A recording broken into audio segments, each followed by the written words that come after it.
ようこそどうぞはじめまして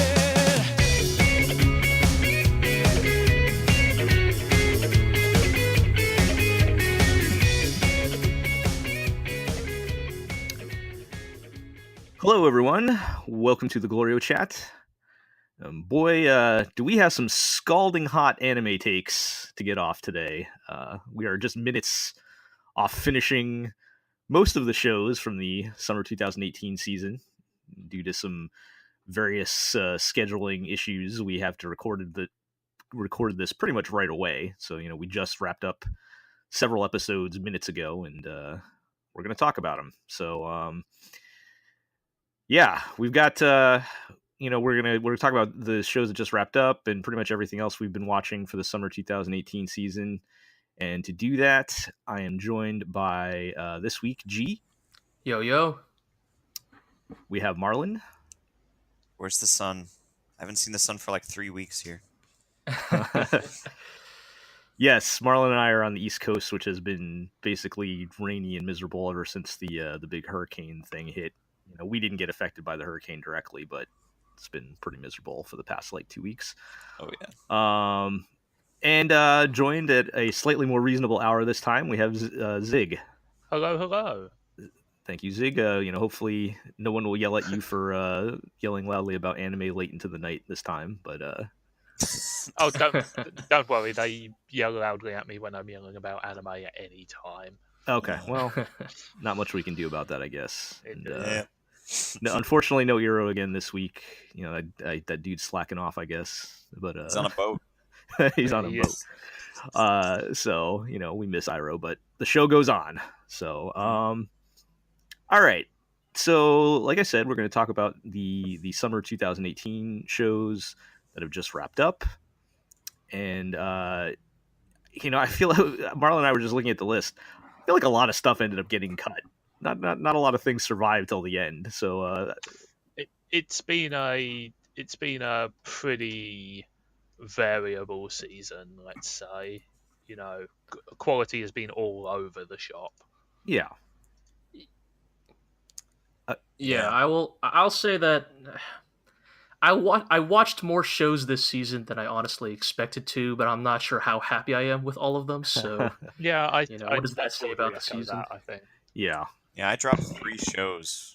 I was watching actually way more than I was expecting, but just stuff kept drawing me away from them one by one.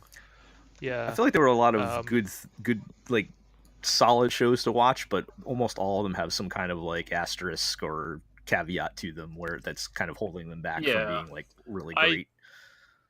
I think there's one show this season which I would describe as unqualifiedly great, but we'll get to that. Mm-hmm. I think we'll agree on that. Yeah.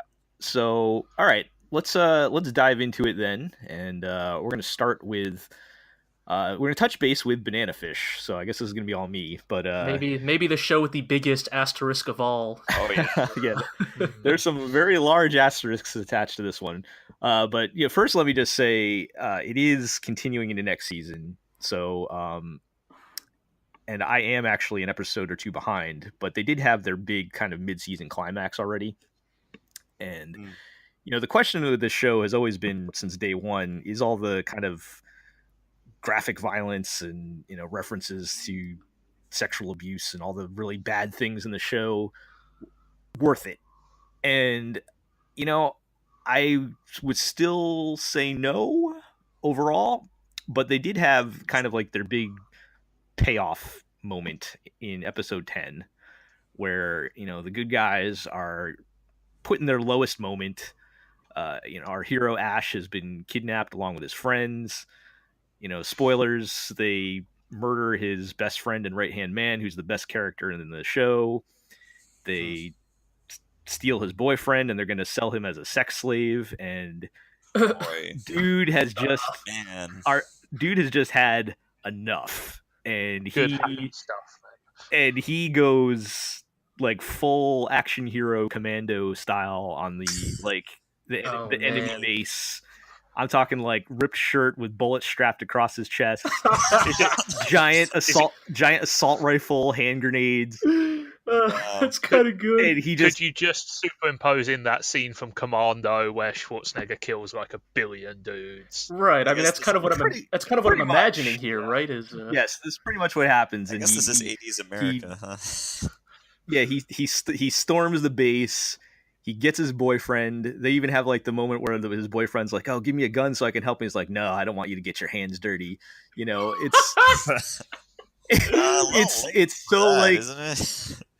yeah, and it's so like, well, his boyfriend has not killed anybody yet, but the because he's like the kid, he was the pole vaulter kid from Japan that we referenced last time. But yeah, but you know, it's like, it was just like this.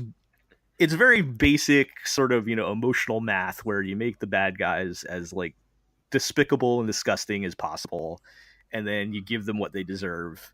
And you know, in other situations, I would be a lot more critical about how just like dumb and basic that is. But Banana Fish is at its best when it is like over the top, like pulp, action stuff. I mean, it doesn't. It from everything I've heard, it doesn't sound like a show where like. Which is odd because it's ostensibly a romance, but like it doesn't sound like a show where like the subtle nuances of character interaction are what you're really there for. You're there for when it's going gonzo, right?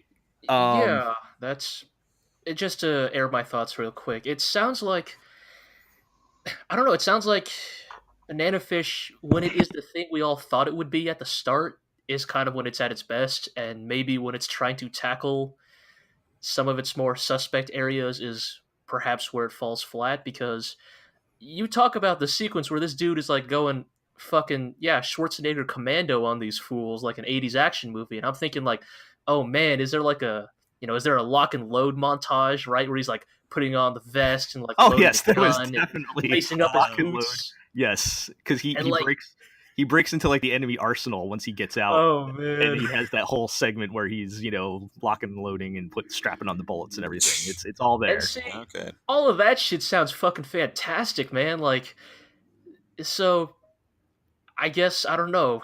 It seems like a shame then that its other areas are not as, or I guess how do I put it? Like, I just want to see an action movie. Yeah, is it a case where maybe it's one of those shows that shouldn't have tried to be self-serious? Like, would it have been better if it had leaned fully into its 80s America action pastiche?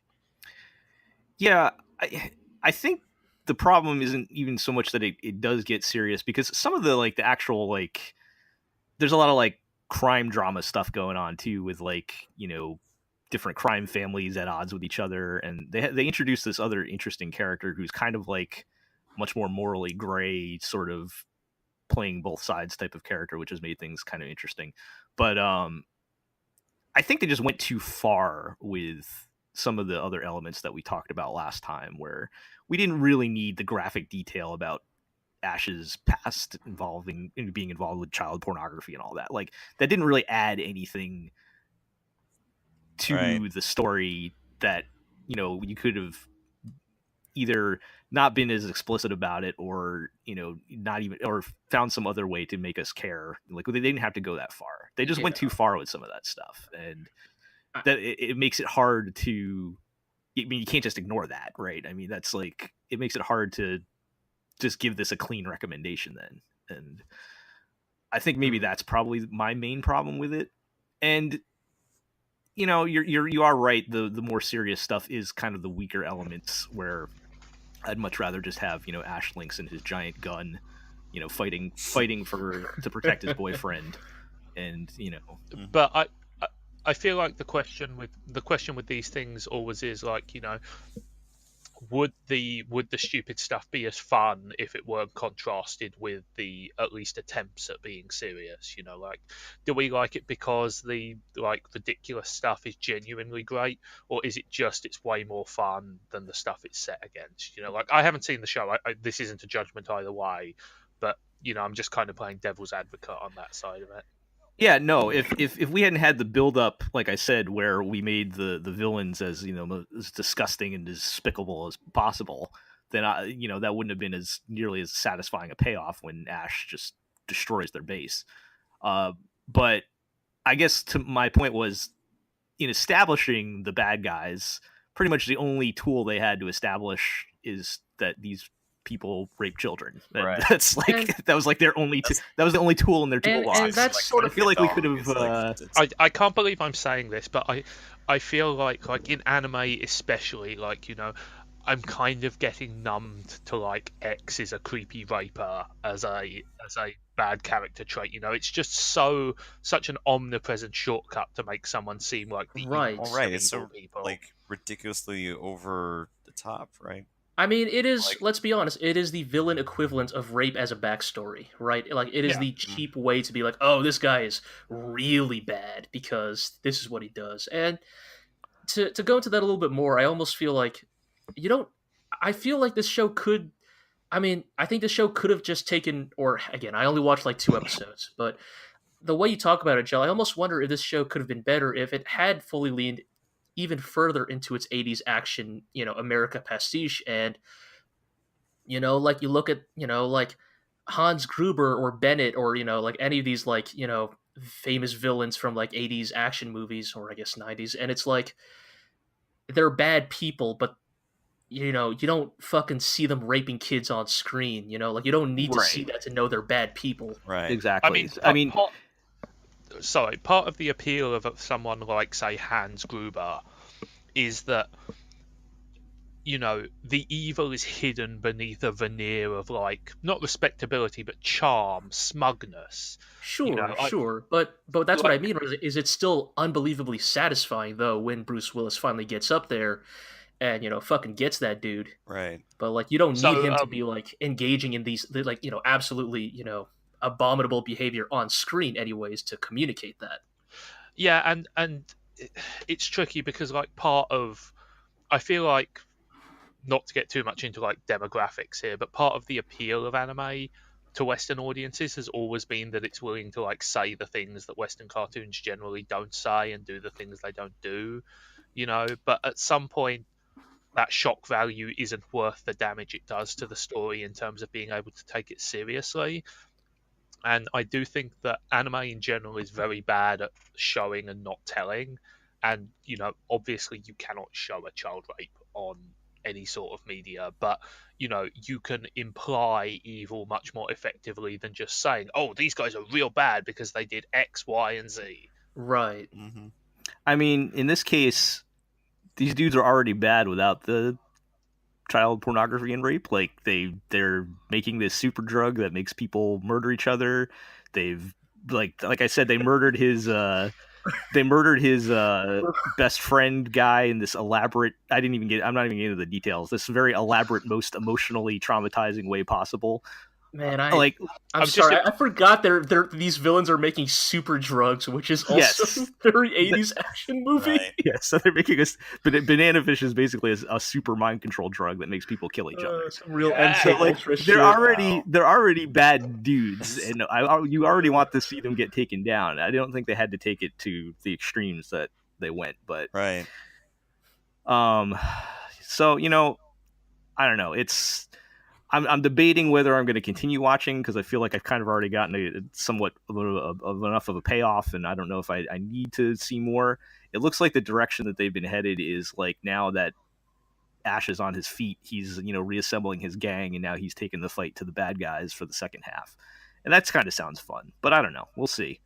But I just wanted to note that there was at least some payoff, and you can debate whether it was justified or not.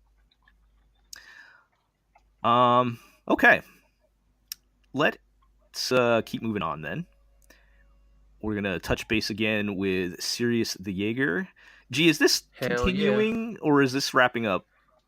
I believe, well, I could be wrong here, but I believe it is ending. At least narratively, Yes. It definitely feels like it's ending very soon. It's only meant to be 12 episodes. Okay.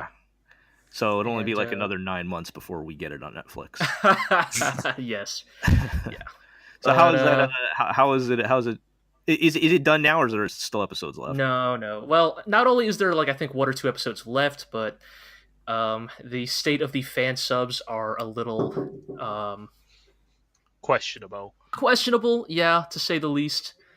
It's a situation where look, like we no longer live in the era where fan subs are are a reliable thing. Right. We have Crunchyroll, you know. Yeah, we made that Yeah, podcast. yeah. So it is a situation where when fan subs are required, right? Like it's kind of like, oh, you got to get the band back together or something. Right.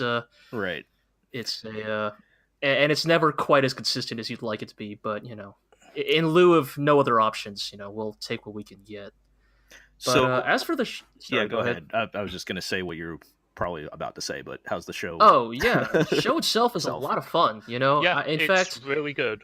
yeah, that's the thing. I want to take back what I said during like our midpoint check-in, where I said like it is conditionally good for that kind of show. Like I think it has fully graduated into at this point something that is just unconditionally great and a lot of fun to watch. And it's all the same kind of things we were talking about before, but it's kept it consistent, right? Like the fight choreography is still fantastic, the music is great, and even the characters, even if they're not the most well developed, are almost wholly likable. Yeah, there's like, oh sorry, G, go on. I was just gonna say that, like, even now, like, as we approach the end game, like, it's never, in fact, in many ways I feel like putting this next to Banana Fish maybe kind of works, because I feel like Sirius the Jaeger is that action spectacle show that you actually can recommend unconditionally. Like, none of the characters are that controversial. The bad guys are just vampires. They're just top head fop ass fucking vampires. Mascara and long nails. Yeah, like they fucking all for that. Yeah. Just being asshole vampires. And like, the good guys are like. Here's the thing. One of the main characters is a member of the Japanese Imperial Military in the 1930s, which should probably set off some like alarm bells. But they actually managed to do it pretty good. Where like even that character is like, no, all this fucking military shit is bullshit. Like Japan, America, like all these militaries in the world are just, we're heading towards like this unavoidable absolute destruction, and it's going to cost us everything, and we're going to gain nothing in the end. And I could kind of appreciate that. The thing I would say about Sirius the Jaeger is that, and perhaps this is in contrast to Banana Fish, but like it's not deep and the characterization is not complex, but they put a lot of work into just bringing just enough life, just enough emotion into the characters. Totally. There's just enough there for you to feel like they're three-dimensional people, even if there's not actually a huge amount of backstory to most of them. But there's little character tics, there's jokes, facial expressions, movement, the way they move, the way they look, that give you the impression of more than there actually is. And I think that's incredibly important in an action show when you don't necessarily get a lot of time to devote to backstory, to character building and stuff like that. Right. And like it really helps that it's really obvious that PA Works have been making anime shows forever. It looks slick, it's beautifully drawn, it's really nicely shot, it's well composed. It's, as G mentioned, the fight choreography is excellent. It is very violent, but the violence never quite tips over into like it's stylish but not cartoony. If that it doesn't makes feel sense. gratuitous. Like the violence feels like necessary where it happens, but it never feels like the show relishes in it too much. It's not like but there's it also villagers that are getting slaughtered or anything like that all the time. I mean, there are villagers getting slaughtered and shit, but like, that happens off screen for the most part. Okay. And it's also asshole vampires, like fuck them.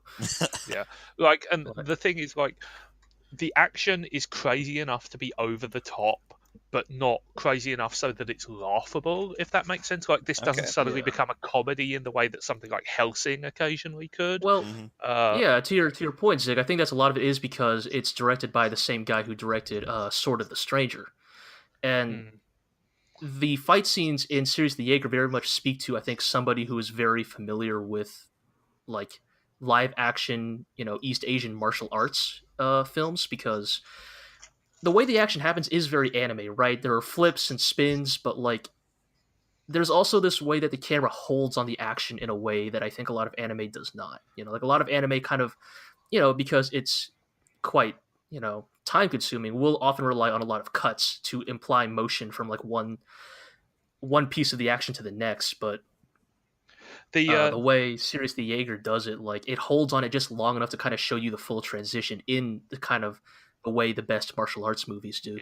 Yeah, the camera work in Sirius the Jaeger reminds me quite a lot of tokusatsu staging, actually, which is where you do have like a slightly longer, more martial arts style shot. You don't necessarily have like the super hard and fast cuts. Yeah. The other thing I'd say about Sirius the Jaeger is that, as I was saying before, it's the little things. It just feels that every opportunity they took a little bit more trouble than they should have, and the net result is something that should really, like, the premise and the setup and even some of the dialogue, it should be like a generic pot boiler. Nothing wrong with that, but like this is definitely a tier up, and I think it goes to show that like high quality production that can really elevate something out of like the mid tier and put it into something and make it something very enjoyable. Yeah, I'm going to say this now so that I can leverage this as an argument for another show later. But I think Sirius the Jaeger really does prove how important visual fidelity is for anime. I mean, it's a visual medium, it's animation, and the characters are likable, the story is decent enough, but without just how technically well put together it is, I don't think Sirius the Jaeger would have nearly shined as much as it does, because I think so much of it does rely on just how nice it looks. Not just the action, but just the show in general is well animated. The character animation is well done. Like, you could definitely see PA Works kind of, in their element here. Yeah, like I said, a lot of it is in like the little ticks, the aside glances, the shrugged shoulders, just little things which bring a character to life without the need for words or actions, really. Are you caught up, Zigg? No, I'm a few episodes back. Okay, this is not really a spoiler, so I just want to bring this up because I fucking love it. But so eventually, the vampires flee Japan, and like, the good guys are like, oh, we're hot on their tail, we gotta follow them.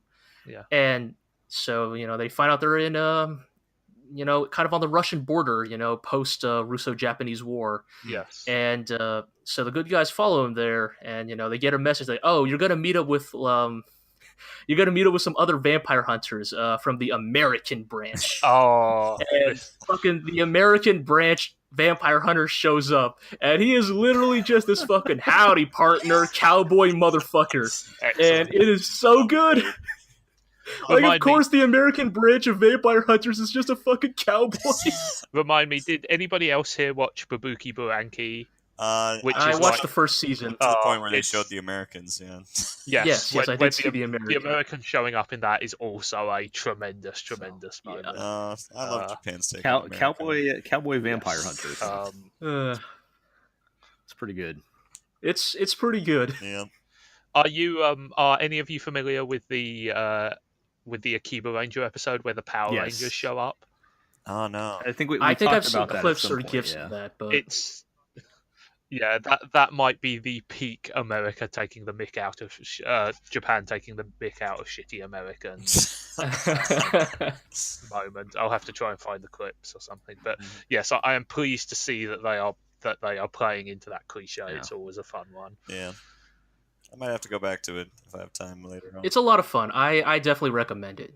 It's good popcorn TV. Yeah, totally. It's definitely the kind of anime that I think I truly do think it is the kind of anime that is almost completely non-controversial, like, weirdly enough, because it's so focused on just its technical excellence in a ways. It's the kind of thing that like your 13-year-old nephew would be super into, and you would be kind of fine with him being into it because it's so like pulpy and goofy. And it's like, unless you have an issue with the violence, which is so over the top that it's barely realistic, there's not really anything that problematic about it, Yeah, totally. Like it's good, clean, stupid fun, and that's underrated these days, in my opinion. All right. Well, like I said, hopefully someday we'll be able to watch it on Netflix in the next year. Thanks, Netflix. Thanks, That'd Netflix. Nice. And again, I feel like nobody talks about this show because, technically they can't. But right. GLORIO blog does not endorse, whatever. But yeah, I mean, it's glad to hear that it panned out. And I think, I know where you're going with the effect that quality can have on the technical quality can have on the show. But we'll get to that. We'll get to that. We'll get to there. Yeah, we'll go get We that. got a few more shows to get through. Yeah, we got a few other shows to talk about. So let's move along to Cells at Work. Oh, you mean that show that ended like 5 weeks ago, and then just kept making episodes? Marlin, did you actually stop watching? Yeah, like Come on, did. dude. Like, I couldn't. I also stopped watching. I couldn't. See what? Like at the cancer episode? No, I watched a few episodes after that, but Okay. I just couldn't see how it could Okay. get better than that. Like that episode was so good, and then it just I guess. kept going. It was just absolutely bizarre the way So- they paced that out. so before like you and Marlin throw down on that particular topic, can I put my thoughts on this show? Yeah, go out for here? it. I think Cells at Work it's really like weird and funny and novel. I think it's beautifully presented. It's got fantastic voice acting. Kana Hanazawa is incredible. Oh, totally. Oh yeah, The premise, they play the premise for maximum goofiness. It's really fun. It even looks quite nice. I found it impossibly boring. It's Aw. I wouldn't go there's back, just not but- there's just not enough happening for me. I guess. Yeah. I think it's super charming. I think the idea is solid. I think it has a really weird balance between like being obviously a cartoon and like a surprisingly in-depth like study of biology. Like Right. the occasional asides to talk about like relatively detailed cell processes are odd. Oh yeah, this is and- like a guy that got a degree in molecular and cellular biology or something like that, and then couldn't get into med school or something. As far as I can tell, So he wrote a And manga. wrote a manga Yeah. instead. Yeah. like the details Yeah, was too in depth like- to be someone that didn't take college courses on this kind of stuff. And like it's incredibly charming, like I said, but it's so slight that there's nothing to it, and that for me that was enough to get it like 5 or 6 episodes in, but I just couldn't go any further. Like the presentation is not bombastic enough to be consistently funny, aside from like the always shocking amounts of blood and violence. But Yeah. but I just couldn't find anything to latch onto in this one. And I kind of have to agree with Zigg. It's like I enjoyed it, and this is the guy that loves biology, but it kind of got like too into detail about stuff. Like you can say like, oh, this cell does this, but it would just have the cell do it, and then it would do a freeze frame, and it's like this cell does this. It's like it was, the pacing is all over the Yeah. shop. Like those interludes completely destroy the pace. yeah. I mean, I guess. Sorry, go ahead, Joe. I was just gonna say, I'm surprised if Marlin doesn't like it. I mean, it's the premise sounds like it was written for him, including starring Kana Hanazawa. So, but Oh yeah, she was always great.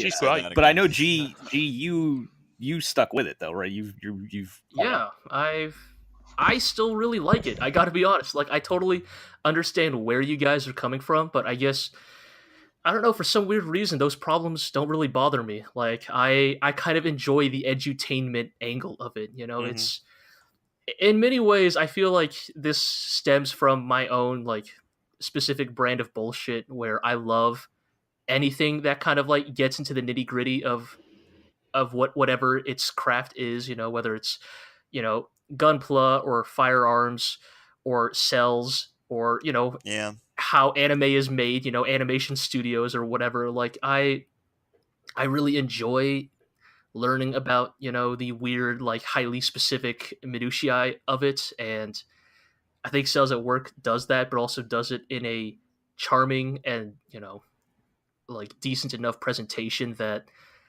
I guess for me, I don't really mind it. And in fact, I kind of even enjoy it. I think, again, I'm not going to fight for this show, end of the year, but as just something to watch every week, I definitely found a lot to like about it. I feel like I'd be It's charming considerably. and defensive, I feel like I'd be considerably more amenable to it if it were a 10 to 15 minute short rather than a 22-minute full length episode. Sure. If that makes sense, Yeah. I mean, I get it. I totally do. I'm not gonna try and like change your guys' mind because like everything you guys say about it is, kind of correct. But It's got charm, like I said. Yeah. Like I kept watching way longer than I thought I would. Yeah, and that's why I kind of liked ending at the Cell episode. It was like I was still enjoying it for the most part at the end. I was starting to get into that idea of it was kind of the same thing every episode of, oh, here's this problem. Oh, we'll talk about this thing that specifically is in your body to deal with this problem. And like the end of that Cancer Cell episode is just such a good finale of like, everyone's coming together, they're fighting, the biggest health threat in modern human history. And they win. The Cancer episode is incredibly weird because it definitely feels like a season finale that somehow was put right in the middle of the show, and like, excuse me, yeah, it's very odd, like I do not go like, gee, where did they go after that? Like, where do you go after Cancer as far as like, enemies of the body go?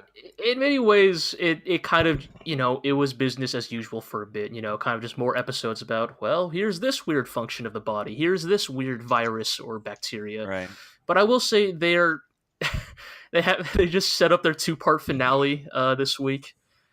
And I think, well, what is it? I don't remember the exact term, but basically the body suffers a grievous head wound and goes into shock. Oh boy. And so that's what these last 2 episodes are about, which also supports my suspicion and the fan, half joke, half theory, because this is also being made by David Productions, that Cells at Work is about the body of Jotaro Kujo, because like a lot of the things he suffered, like this body suffers from a lot of really unfortunate ailments, man. Like I'm going to counteract this.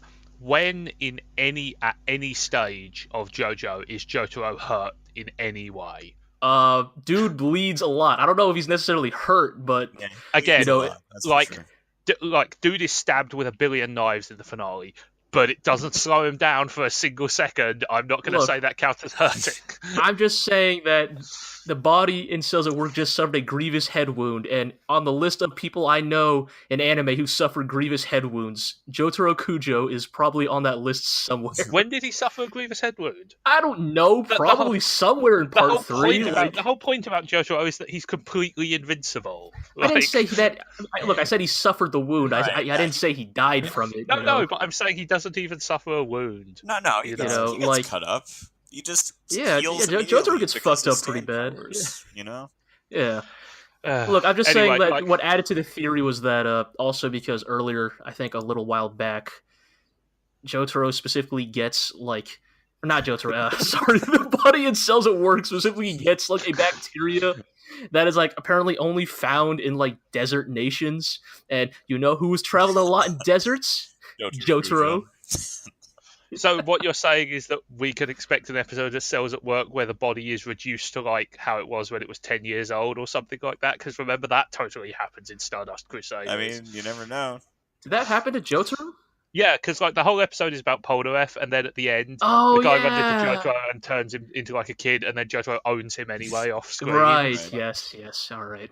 Yes. Anyway, all I want to say is that this still isn't my dream anime called Cells at Work, which is just Cell from Dragon Ball working in a cubicle at an insurance broker. So until that another, there's so 20 many years. There's so many spin-offs of Cells at Work. It's only a matter of time before they get that far. Yeah, actual Cell shows up. Yeah. All right. Well, it's a good show. For me, it just was not doing anything for me personally. I have nothing bad to say about it. So, and there's nothing. I mean, there's really no problematic elements or anything. So, if you like it, carry on. All right. Let's move along to My Hero Academia, which is. It's good. Next. Yeah, it's still yeah. good. It's probably not. Do we have anything additional to say other than I'm sure it'll be back.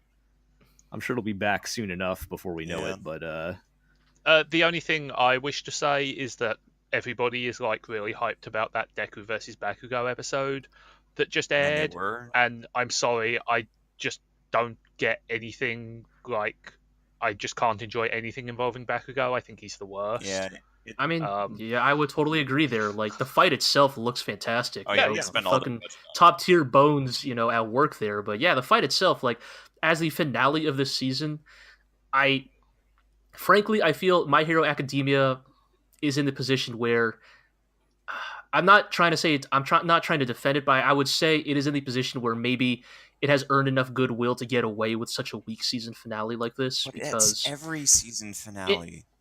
I mean, like, but the because I problem think is, inherently you know that there's more to come, so like it can kind of end on a weaker note know. here because you and know that the story It's continues. just, but the problem is as well is that they have to work within the accepted like structure of Japanese anime seasons, yeah, and That too.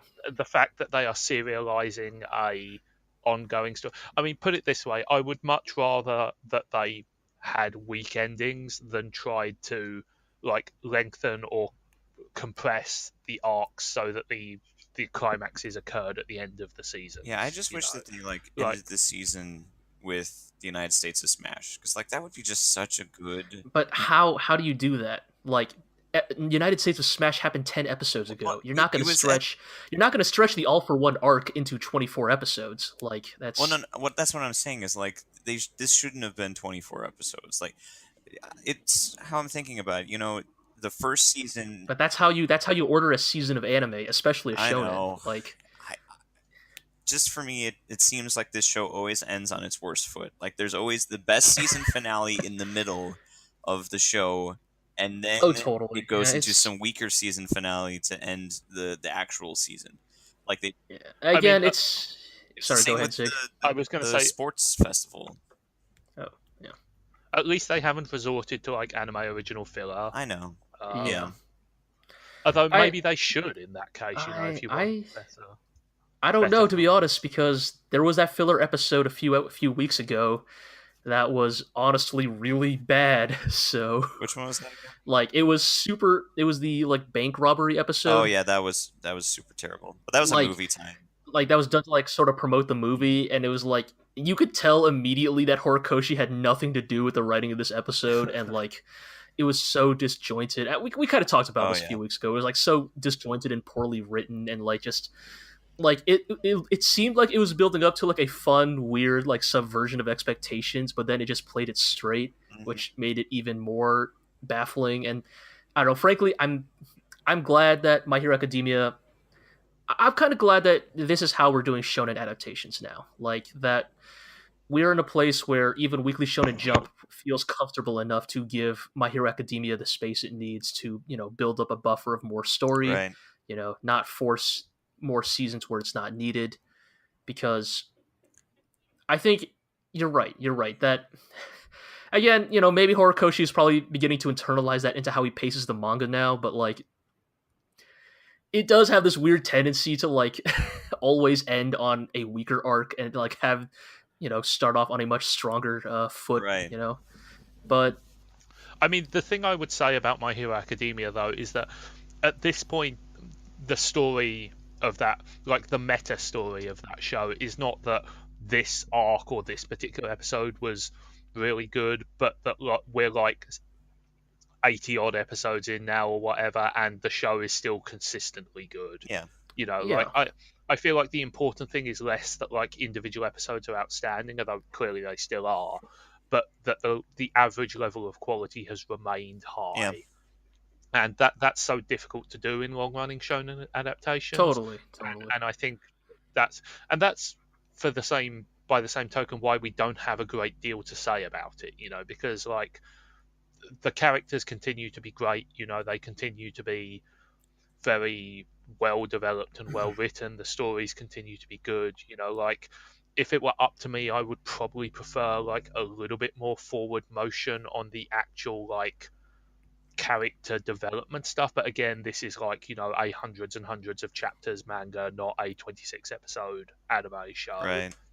So everything will happen a bit more slowly. But like I said, I feel like the most important thing we can say about My Hero Academia is it was good at the beginning, it continued to be good, it looks like it's going to end well. Yeah, I can agree with that. The average is the important My thing. disappointment is and- only in relation. It's still a great show. Yeah, it's sure, just right. not as good as it is Yeah. when it's amazing. And in the middle and I will of say this that season was amazing. Like I was ready to call oh, it my totally. favorite show of the season if it had stopped there, for sure. It's tough, right? Like, look, like Shonen Jump is not going to order 12 episodes from Bones, Right. right? Like, it's just not how it works. So, like, for better or worse, that's kind of what they had to do. But I will say that yes, like, All for One is a fantastic, arc, fantastic, piece of that show. And I don't think it would have worked if you had stretched it out. Right. Like I could see you fitting maybe one more. Like I will say, I will say personally, I do think they kind of rushed All for One a bit. Like compared to the manga, I almost feel like they could have maybe fit in one more episode during that fight with All Might and All for One. But overall, still went pretty well. And I will Kind of say, like the base. the next arc is quite large, so I'm hoping they give it the amount of time it deserves. How close? Its pacing kind of reminds me of Yu Yu Hakusho. That's what I kind of like. Is that it's quick. It gets to the point. It has the boss fight. Doesn't drag it along. I like that kind of thing. How close are they to catching up with the manga at this point? Is there still a decent buffer, or They will probably, assuming assuming the anime airs, let's be honest, like, I don't know, January 2019. Yeah. They will definitely have enough content for the next for I'd say 2 more seasons at this point.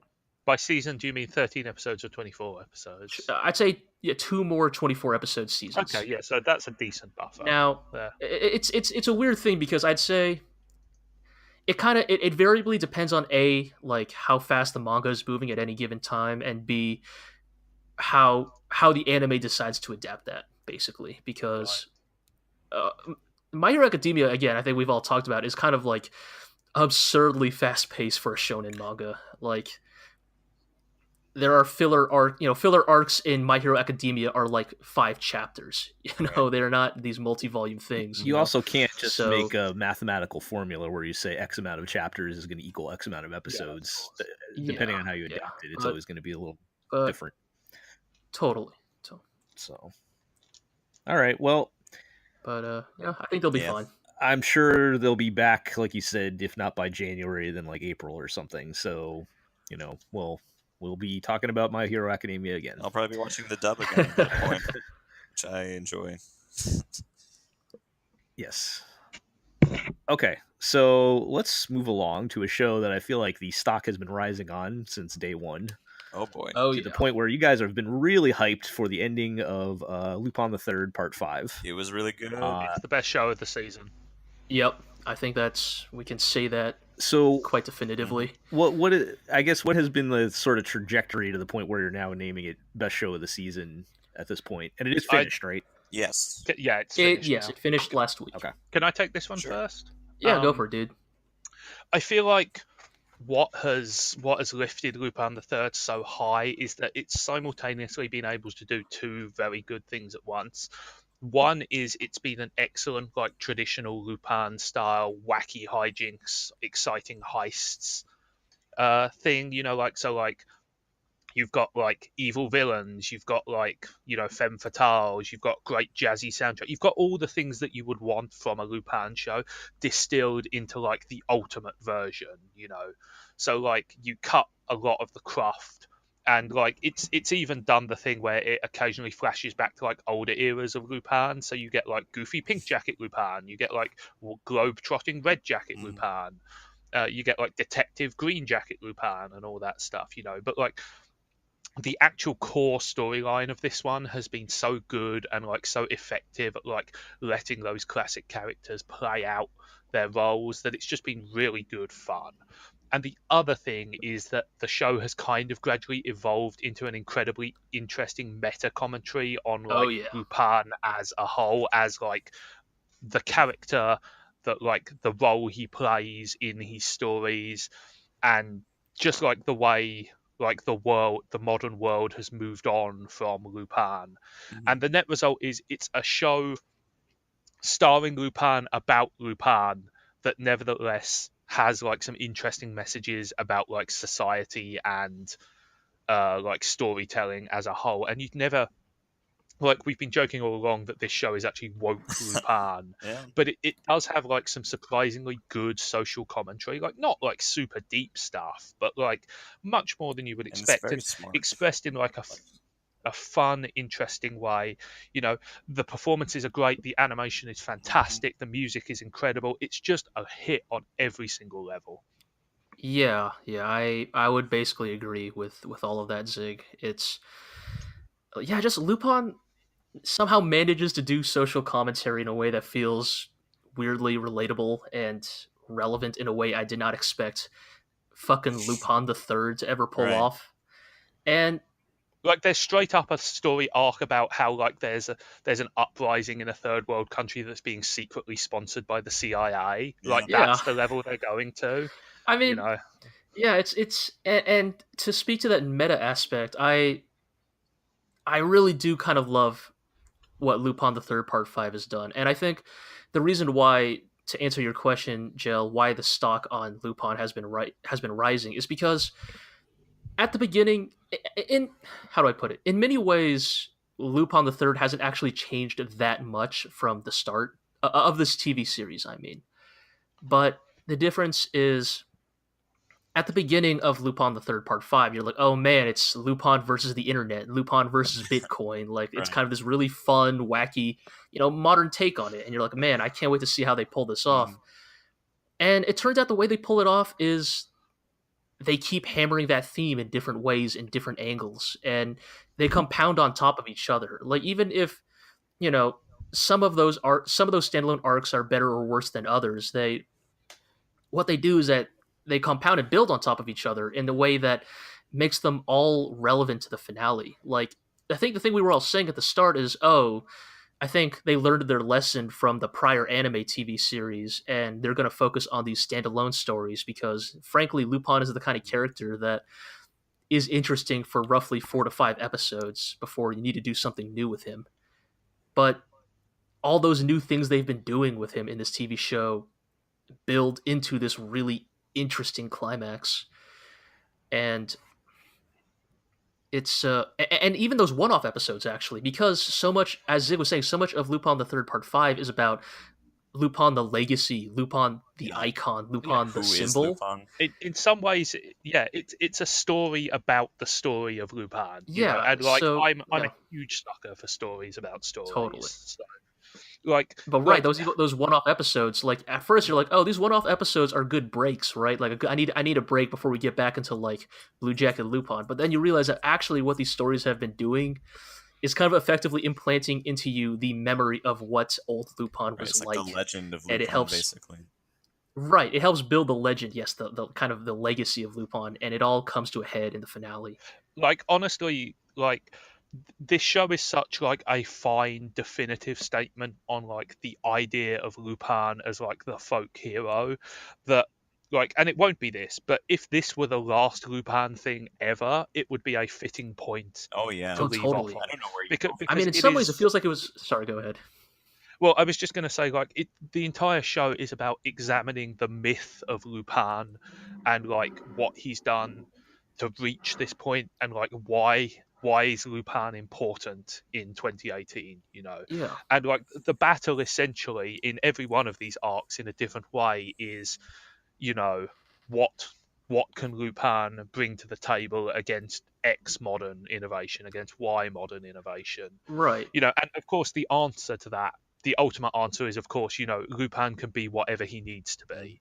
The entire show is about how, you know, you can change everything about Lupin the Third and he'll still be Lupin the Third, if that makes Yeah. sense. That's where the And- jackets come And the into show play. is a great, yeah, and the show is a great example of like proving that true in the way it tells its stories. Because it does change like a lot of things about Lupin the Third, but it's a great example of how you take the important things which everybody remembers. So Lupin, Jigen, Goemon, Fujiko, Zenigata, you know, and like you can put them into anything. You can use those basic building blocks of those characters and those scenarios, and you can build entire new stories around them. Really interesting modern stories that Yeah. like have their foundations in this old character. I think the way Ami puts it at the very end. I'm not gonna spoil too much. Just what she says at the end, where she's like, "I want to have Lupin, but if I did, I want to have Lupin. I want to know everything about him. But then if I did, he would stop surprising me." And Right.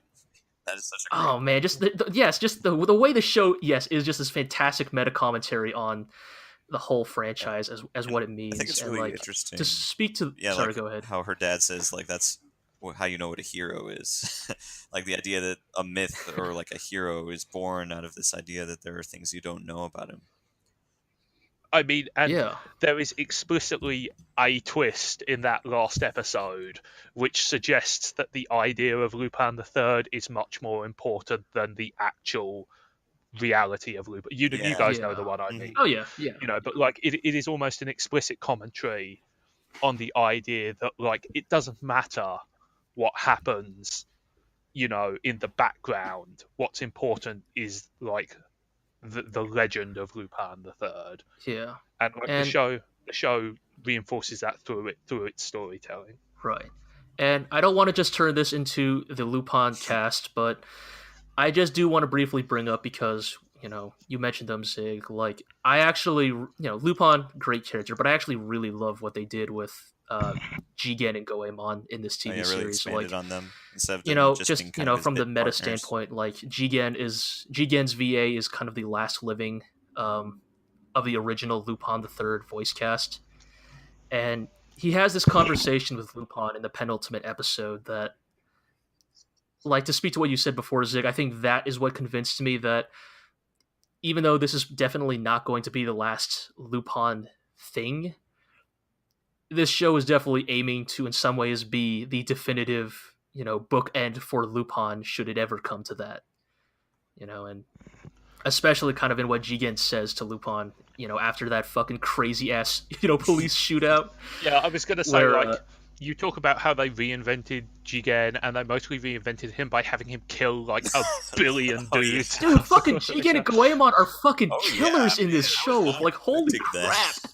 In fact, it's one of the, because like most of the show is like relatively light-hearted, but like the body count they rack up in this show, like, don't get me wrong, like Lupin's gang have always killed when it's necessary, except in like the super goofiest versions. Yeah, but like they kill a lot of people in this show. Dude, they fucking kill more people than like the fucking Takeshi Koike OVAs did, and like those are like Lupin at its like darkest and grittiest. Jigen shot that guy straight through the eye. Dude, Jigen fucking Goemon cut that fucking van in half, and then Jigen shot the people inside that van. Like, holy shit! Yeah, I mean, like related to this as well, I would like to point out, it looks fantastic. The voice acting is incredible. The music is great. I'd even like to point out that the subtitling work is like the guys at Crunchyroll clearly got their number one dude on this, because the subtitling is fantastic and is like full of like fun, weird, silly little turns of phrase that just bring a huge amount of life to it. It's like just stuff like that, or like it's an incredibly good production on every level. Yeah. It I feel like in some past podcasts I might have said something like, Lupin III is a fantastic show, but we kind of know what to expect from it, and I'm not sure I'm going to be talking about it end of the year, but I don't know, man. The way Lupin ended, 2018 is going to be a tough year for top 5 lists. I'm just going to say that. I mean, like, I think the thing is, like, it's not so much that Lupin delivers. It is like completely different from what you expected to a large amount. In a large amount, it's still what you expected, but it's that done to like in the best possible way, and there's just enough new to make everything interesting and everything like fresh again. Yeah, and that's it. It's a great show. I mean, that's pretty much the best we could have possibly hoped for on it, right? Absolutely. Yeah. And that's what they delivered on, so it's pretty cool. So yeah, like G said, we'll see how that goes once we start talking about our anime of the year discussions. But Lion's still number one. Yeah, I'm with Marlin on that, but that's another topic. Like I said, it's going to be a bloodbath, man. Another topic for another time. I thought we were talking about the best anime of the year. Anyway, I can guarantee boy. you. See, this is what I'm talking about. I can guarantee you this next show is not going to be on that list. boy. Okay. So, Chio's School Road kind of went out the way in which it came, and that is to say, dragged out. The jokes were good, but they dragged them out too long and threw in too much random, completely unnecessary fan service. They did sneak in one good joke at the very end. In the last episode, they kind of did like fake outtakes of different scenes from throughout the anime, like when you actually like saw like all like the cameras and mics and stuff on the side of the stage and everything, and they were like, Right, That's kind of what- like, the credits of a Jackie Chan movie. right, yeah. So that was pretty cool, but otherwise they kind of stuck to the same formula for both good and bad. throughout. The kind of the best you could really say for Chio School Road is it has some great jokes, but they're not consistently spaced out. We were talking about this the other day, Jel, but I almost feel like the best version of the Chio School Road anime takes a more Hinamatsuri approach of cutting the shaft and then just kind of condensing that show's best skits and best jokes into a single 12 episode anime. Right, slash and burn, knowing that you're probably not going to get a season 2, and just cut down to because- the best stuff. Yeah, Right, because it's a shame because there are some fantastic jokes in the manga that the anime couldn't get to in time. Like there's a chapter where Chio plays PUBG. She plays Players Unknown Battlegrounds, and it's a fucking fantastic episode. But we're probably not ever gonna get that in the anime. So yeah, Yeah, that's if good we to had see. cut out some of this pervy bullshit, and yeah. who knows? That one episode with like the girl poking him in the butt, that was just the worst. Oh Like, man, that's like describing it very politely. yeah. Yeah, I bet. There was I'm probably even more hard on Chio because of the next show we're going to talk about, and I'm not going to totally transition to that yet, but Asobi Asobase does things it's a very similar concept of the terrible people doing terrible things to each other, and I'm trying to like figure out exactly why where does Chio fail and that show succeed, and like what are the differences and everything, because even some of the characters are very similar. Like I feel like Manana is very similar to Hanako in Asobi Asobase, but I think part of it, and I don't know how much we've actually talked about this as far as sort of like the end ultimate conclusion of the fan service thing, Chio is a lot of male nerd fantasy stuff going on. Yeah. And because Chio herself, she plays video games just like you, Yeah, but she's a girl, but she plays she's also a games. cute girl. Now let's all look at her panties for 20 seconds. So there's a lot of that is not in Asobi Asobase, and part of that might be because Asobi Asobase is written by a woman, from what I can tell. Seems like it. And that perspective definitely makes a difference, because really a lot of the worst things about Chio that we don't like were tied up in kind of that male nerd fantasy stuff. And if we cut those elements out, I still think there would be issues with Chio, since there would a lot of the pacing stuff was a problem. But Right, like the thing with Chio School Road is not just an issue of content; it's about how it was delivered. So getting rid of the bad content wouldn't necessarily save it, but I do think it would have made for like a tighter, more cohesive comedy, because Yeah. it's just that Chio School Road is at its best when it is Manana and Chio being like total fucking dickheads to each other. It's not that funny when it's just like, oh, it's the pervy Kabaddi girl again, or Right. it's For the like 15th time. I don't know, the finger butt stuff, right? Like I feel like Chio is at its best when it is indulging in a combination of like Manana being the fucking normie dirtbag best friend character, or Chio getting wrapped up in her like gamer delusions. But yeah, I would like to say that I don't have a problem with it, like the nerd joke. Like some of the gamer jokes are actually kind of funny. It's when they like also like this week. Was it this week? I think the first part, or maybe last episode, where Chio stay. It might have been last week where Chio stays up all night playing video games, and they decide, okay, well, we have to have a scene where she just walks around with no skirt on for 10 minutes, and let's have the camera zoom in on her butt for an awkward amount of time, and like the art isn't even that good on the show usually. So like, what is even the appeal? Yeah, it's kind of a shame because like the original, the dude's prior work to Chio School Road is. We've mentioned this before, but yes, right. It is quite good for what it is. I'll leave it at that. Anyway, can we just real quick talk about how they made Ando the love interest, and I thought he was 40 years old?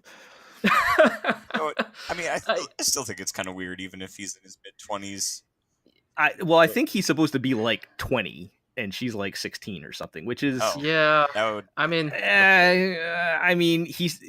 if he wasn't such like a harmless dork, I'd probably have more of a problem with it. But that's a little borderline. But I mean, you look at him, the dude looks like he's 40. Come on, right? Yeah, I mean, again, I think Ando is just in that archetype of like a lot of old delinquent manga would have characters who look fucking hard as fuck, but then it's like, oh, I'm a middle school student, and it's like, dude fucking got like, it was like the old thing, like old delinquent manga where like a dude would have a fucking scar over his eye and like 60 piercings, right, like, and he's like, yeah, I just graduated from middle school. It's like, oh, okay, yeah, so like. Or like Yu Yu Hakusho, right? Like Yusuke is a middle school student, even though he's like this fucking like he's in the same grade as Kuwabara. Kuwabara is a middle school student at the beginning of Yu Yu Hakusho, and that dude fucking looks like he's fucking 30 or something. Yeah. I mean, remember technically in JoJo, Jotaro is meant to be 17, even though right. Like he looks like he's basically just like Kenshiro. Like he's just Kenshiro. Like again, I'm not trying to defend the whole Ando romance angle, but I will just say that his appearance is nothing new for the specific archetype that he inhabits. There is some historical precedent, sure. It just it caught me off guard the first time it happened, and then I had to do my actual. Well, they cleared it up next week, but the first episode they bring it up. I'm like, wait, this dude's got to be like 40. And then the next episode, they establish he's like 20, but even so. Yeah. Anyway, that kind of bleeds into the discussion of our next show, like I was saying, Asobi Asobase, which does kind of the similar thing, but I other than being a little slow in the beginning, I have almost like nothing bad to say about it. Like it's absolutely hilarious. Yeah, it was fantastic. And they ended really strong. The last couple episodes were great. The last episode itself was fantastic. They had a creepy baby that might be a drug dealer. Right. They had oh my god, they did. There's one of the great things with the show is like around like episode 5 or 6, they introduced all the characters they needed introduced. Like 1 or 2 here and there they did later, but the characters and jokes all kind of stayed the same, but they kind of rotated them just enough so that you didn't get tired of them. So like, we talked about the butt laser thing, for example. Yeah. They put that on the shelf for a while, and then when it came brought it back at the best time. yes, yeah, right, exactly. So when it came back, just out of nowhere, you start laughing hysterically because you were just totally forgot about the butt lasers. Right. So and one of the jokes is one of the girls keeps finding like these weird smartphone games. And so then the last episode, she finds this fairy tale battle royale game where it's like little adorable. It's like these adorable little animal creatures, and so she talks the other girls into playing because it looks like this cute game. And then, like, as they get going, they just all get violently murdered with blood everywhere. Right. And probably the hardest I've laughed in a long time at any joke is the one girl gets murdered and just bleeds out for like 10 minutes, like with her life points draining. And then later on, like the other girl, she gets headshot, and like an actual voice pops up, and they're like, "Congratulations, it's a critical hit. You get to die without suffering." Oh, trust me. But that's just like the kind of that's just the kind of like ruthless sense of humor the show has. And I was talking about earlier how you can kind of tell the difference being written by a woman, as far as I can tell, like the perspective, like just like an example with the last episodes with Chio, like there was a whole segment, like the last segment is basically the girls taking off their underwear and running around commando and how like awesome it feels. And of course there's various circumstances that blow their skirts up and you're like, okay, whatever. And you know, in Asobi Asobase in the last episode, they have like a whole thing with like one of the girls like likes the other girl's bra, and they like talk about like like how to take your measurements and shop online for them and stuff like that. And it's like you could definitely just see the difference in perspective, you know, even just like in the underwear joke thing. But you know, and it's not to say that Asobi Asobase doesn't have like crude sexual jokes, because there are plenty of those, but you know, they don't do it by sexualizing the girls themselves, and I think it makes like kind of a huge difference. There's a difference between a dirty joke like specifically targeting and exploiting a character and just like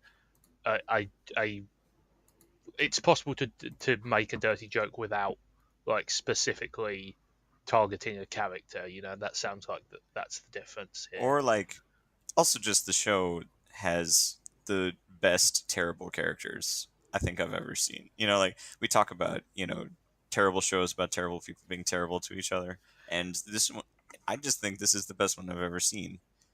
Are we going to give this the crown over Sabagebu, Marlin? Because I don't know about that. Okay, like there are certain particular scenes from Sabagebu that are really good, but I don't know. I think this one comes close. People died in Sabagebu because of their dirtbagginess. Okay, that's true. I guess that part's hard to be.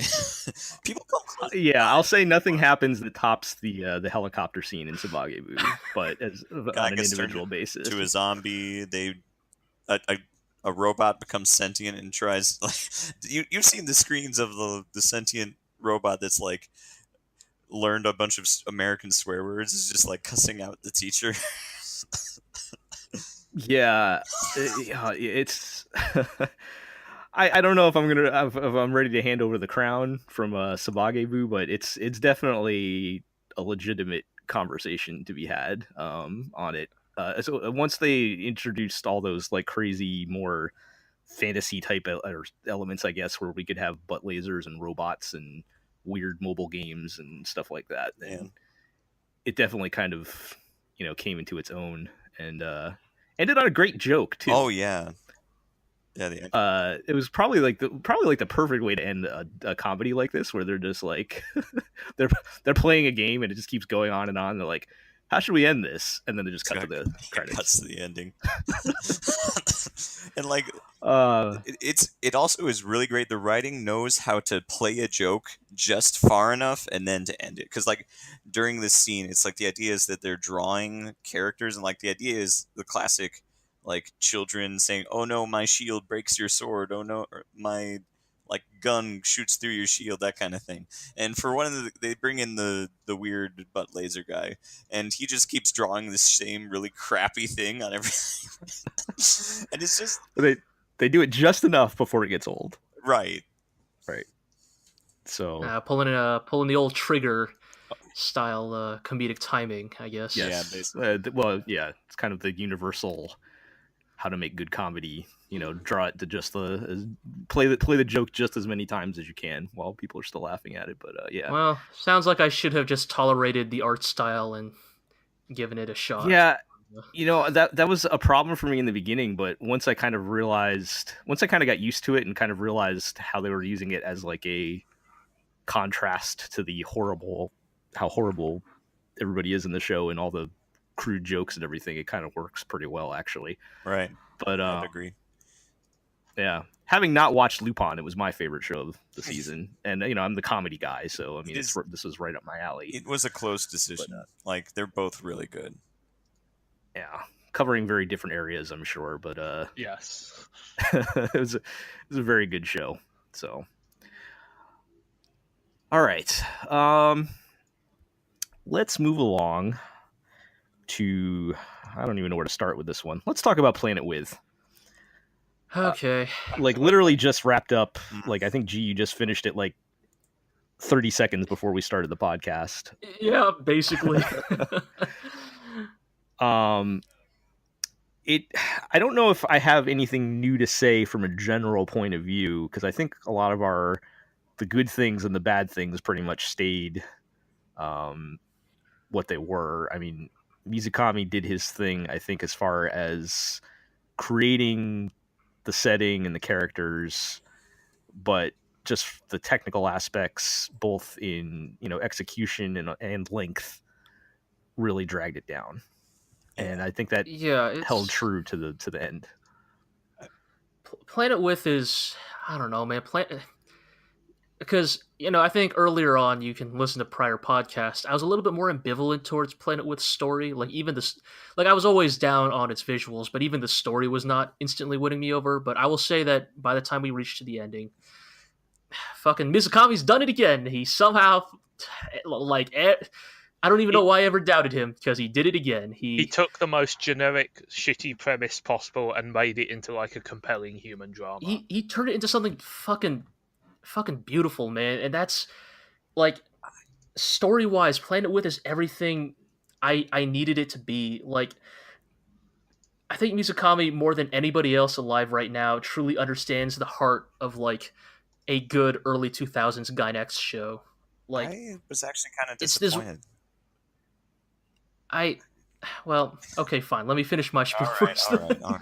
But I just think it's this wonderful story that Mizukami truly, I think Mizukami genuinely believes that love can save us, that compassion is more powerful than hatred, and that we can and will overcome our worst tendencies. And it's such a tremendous thing. And so he's a sucker, is what you're saying. Yeah, look, Mizukami always kind of has been, right? Like, all of his stories are kind of about characters kind of believing and fighting for really hokey ideals, but because they believe in them so earnestly, it overcomes the cynicism and, evil of, the villain. And that's kind of what makes Planet With a tragedy, because the show itself just looks so god awful. like the music of the last episode is, oh my gosh, it's fantastic. It's some of the best, like that style of mecha soundtrack you could hope for. It was so ugly. It's a shame, because I think they called him the Fate Stay Night Dragon for the last boss. Yeah. Yeah, like that PS2 CG cutscene dragon just looks so fucking bad. Yeah. Like after watching, like, the penultimate episode of Planet With, because I was like, like, Mizukami is basically trying to go for the old Gurren Lagann play here. Like, I rewatched the last episode of Gurren Lagann where, like, the anti-spiral, because that's a fair comparison to with any show. No, but the thing, Zigg, is that story-wise, I actually do think Planet With can compete. I don't know if it's better than Gurren Lagann story-wise and character-wise, but it is in that same weight class. I feel like it might have been in that weight class if they had given it as many episodes as I just don't think and then the problem is that, like, you fucking watch the last episode of Gurren Lagann where fucking the anti-spiral is not that complex of a design, but he's like, oh, so you're going to become a galaxy-sized robot, then I shall defeat you on your terms, and does this fucking badass fucking transformation into this giant evil robot.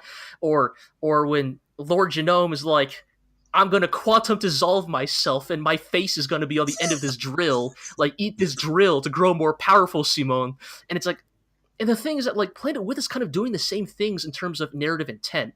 Like, it's doing the same things, like, in that, like, epic in the classics, definition of that word, epic in scale, epic in action. These things that are happening to it are wild and fantastic, and it's being done to, like, this fucking PS2 ass fucking dragon that just looks like shit, moves like shit. The fight looks like the final. Well, all the fights really look like video game cutscenes. Like, they don't look like. Basically. Yeah. They look like in-game graphics. Like video game cutscenes from, like, fucking the early 2000s or something. Right, not even like good video game cutscenes here. But yeah, I mean, Kingdom Hearts look better than that. I don't.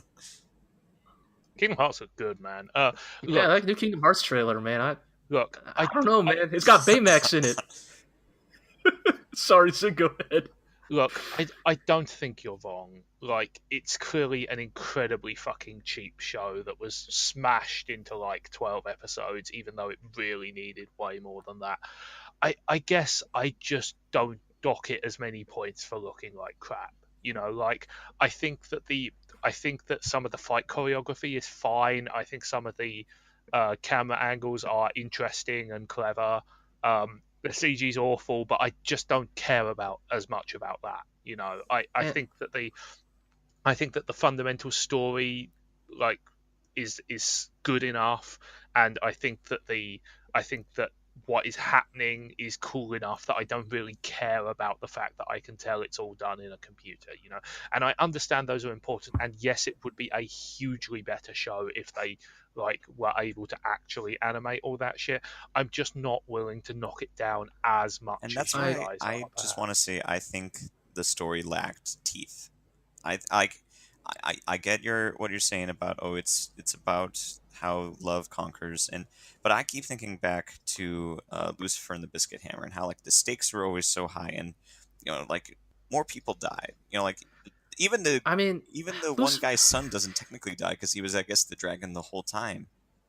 I mean, the thing, I don't want to interrupt you too much. I apologize, Marlin, but I will just say, in the way that I was unfairly comparing Planet With to Gurren Lagann, you can't really compare Planet With to Lucifer and the Biscuit I Hammer, could because I do it. feel like that's Mizukami's like magnum Yeah. opus, man. I It's mean, that is a more fair comparison though because of the author. yeah, So I mean, I think sure, it's you are valid. right. I Yeah, think that there needed to be a bit more. Like the story was just going along its paces. It was kind of like what I would expect a normal Toku show to be like. No offense, Nick, but like just that, like there's this escalation. You have the one power that everything has, and then like each they keep beating up on each other. Especially in the episode of the dog versus the cat. I forget their really long, complicated names, and it's like there's no teeth. They're like, oh, we're good buddies because I think he acts like he hates him, but he really cares a lot about him, and like we're fighting this dragon, but we're really trying to save him, and it's no consequences for us going into this dimensional portal I or anything like that. I will agree with you, Marlon, to the extent that I do think the show kind of lacks some of the teeth of Mizukami's regular stories, where the thing that makes Mizukami's other stories so compelling is that yes, people do in fact often die or get permanently hurt in some sort of like debilitating way, and when the characters overcome that and they still be the better people in the end, it kind of makes it more Yeah. more dramatic, because in many ways you are kind of correct. I don't want to get too into, I'm not going to spoil too much, but basically it does take away some of the magnitude of like Soya's ability to forgive his enemies when frankly his enemies never did that much to him to begin with. Well, Or most of them. yes, like it's a little bit harder to buy it as this huge magnanimous Like gesture, I wish. but I think some of that is just the issue of Yeah. scale, right? Like, I think if this was double the episodes, double the length, I think Mizukami would have found the time to include those. But Right. for better or worse, he kind of had to just make do with the time he Right. had. Yeah, like a lot of my issues with the story are simply that the characters are not well developed enough, and that's a time issue. Yeah. Like, there's just not enough time in this show. Right. It definitely. Like, I have no doubt Mizukami could have fleshed out that whole cast if he had the time. I agree. I think the show would have been better had it been two cores. I think it is maybe a little bit of a double-edged sword though, because I kind of enjoyed in some spots how fast the pacing was. Like when they had the battle in that one episode where it wraps up before the OP, and they're like, "All right, let's meet again in 1 week," and then the OP happens, and they come back, and they're like, "1 week later." I'm like, "Yes, I did not want to see that. I did not want to see that week. I wanted to get right back into the Here's the fight." So There's I one- mean, There's one thing And- that I think would have made it better if they did a whole episode not just on reflecting on like how Sirius got destroyed, but on his life before everything changed. Like like Yes. they talk, Yes. they go Yeah, into the it show really very needs that. slightly near the end, and it's like if I could have gotten Yeah. more into what his relationships like with his brother, what his relationships like with his family and his friends, and like how this whole world got destroyed, then I think I would have had a better emotional connection to the finale of the story. But we don't see that, and so Yeah, it I just guess- is like, oh, I forgive you, even though I have no context for the pain that he had to go through. Yes. You know what? The more you talk about it, the more I hate to say it, the more I'm perhaps being convinced by your argument. But I will say that it is the thing where watching that finale of Planet with just an hour ago, like there's that part right where not to get to again. Yes, you're Yeah, talking about I'm you're trying talking not to. about the part with his brother, Yeah. right? That conversation.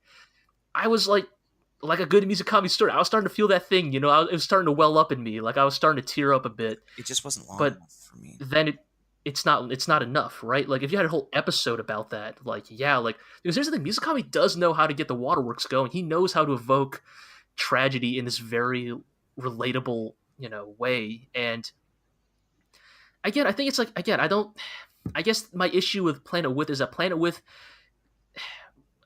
is good in all the ways that Mizukami stories are good, and it's bad in all the kind of ways that Mizukami himself could not have affected. Like, I don't want to like be like, oh, fuck JC Staff, like, they destroyed a good story. But I guess in many ways, like, a lot of Planet With's problems do come down to everybody else, for better or worse. Other than the composer and Mizukami, you guys did a great Did their job. jobs. Everybody else, Yeah.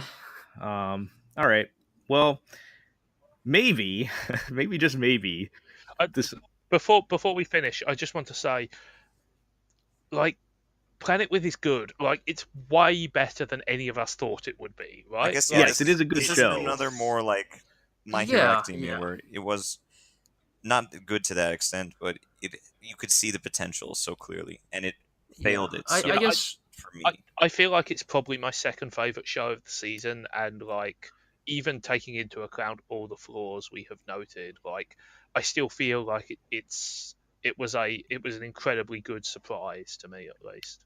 Yeah, I guess for me, I don't. Again, you're right. Comparing this to like, for example, Gurren Lagann is absurd and unfair, but it's the thing where, again, not as bad as Golden Kamui, but it's a similar situation as Golden Kamui where I see Planet With's potential. Like, I truly, unironically think that if Planet With's technical aspects matched its story, I feel like this would be the premier mecha anime of the decade that people are talking about. Like, this would be my anime of the year. This is the mecha anime that would, finally replace Gurren Lagann at the top of like at the top of that like hierarchy. It's because it does so many things right.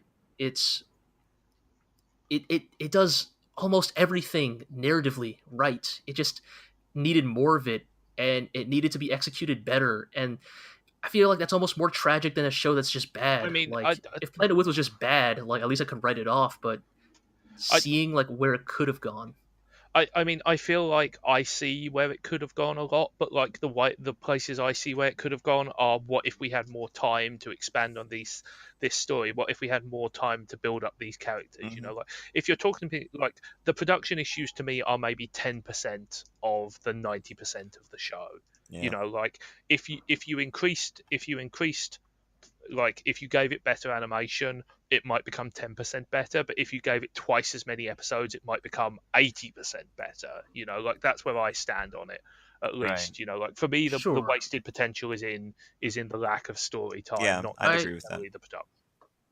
I do respect that, but it is why I wanted to bring that up back when we were talking about Sirius the Jaeger. That Like if you right, like budgets Planet and With is production themes. yeah, like I mean, okay, right. Sirius the Jaeger is obviously much less story, heavy, right? Like Planet With is good because of its story, but also I think it would be great, if It certainly wouldn't hurt. Put it that yeah. way. I think like- I think to like really be the show that we would want it to be, both of those things would have to happen. We would need the Yes, improved yeah. visual technical execution, and we would need more time with both of those things. Then we could not only be talking about anime of the year, that might be one of our that might actually find a place in history somewhere, that we'd still be talking about Planet With years later. Yeah. Right. No, you're absolutely right. It's not one or the other. It's both. Yeah. I guess I just want to cap this off with saying I think though, as his debut anime work, I think Mizukami, he did a great job considering the restrictions he had to work within. and I really hope this is only the beginning of his anime writing I'll agree with career. that. Yeah, that's kind of where I was going. Where I hope this is. I mean, I feel like this is done enough to prove that he can do an anime, and hopefully somebody will take notice. Because even if he's not like kind of more of a cult favorite, I'm sure there are people in the industry who know his name and are keeping an eye on him. So here's hoping, maybe they'll call up Tsurumaki or something. Hashtag free Tsurumaki. And he'll get another shot at a project. So as for this, though, maybe not quite up to the potential. Still good, but left some opportunity on the table, unfortunately. All right, so we're gonna move along then to our last show, which I thought was finishing this week, but I guess since the delay from the earthquake, the show is delayed last week. It's going to be bumped into next week, the finale. But Hanebado, man, they're really dragging out the resolution of this to the very last minute here. Yes, so much of our, I feel like so much of our final opinion of this show is going to rest on the outcome of this like last match between Ayano and Nagisa. Yes, and yes, they are pushing it to the last minute. They've finally this week started addressing the problems with Ayano and her mother, and that they're both being terrible people, but they haven't gotten to a resolution yet. They've brought it up, but they have not. And they're dragging out the resolution until next week, and I still have some pretty major concerns about where they're going with all this. Agreed. It's, how do I even want to put this? Hanebado is just all over the place, man. I want to love it for how ambitious it is, but I just cannot forgive how its story has played out here in the end. Like, it has rightfully called out its worst players, the worst behaviors of its characters, but it's only done it in the penultimate episode, and it does it with such a light touch that it barely feels like they're condemning it at all.